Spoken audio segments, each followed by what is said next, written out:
nasochoosan malee nan buqqifneedhaani iddoon itti mugeena kaasaneedhaani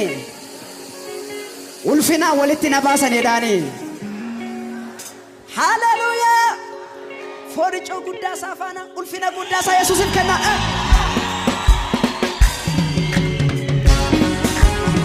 mulatu duusan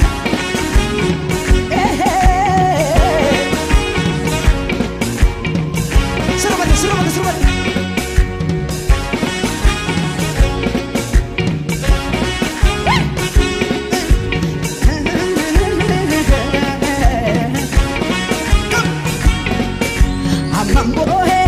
Amamboe akkani kolfaale moofe nabada sekenna gatin kali magabute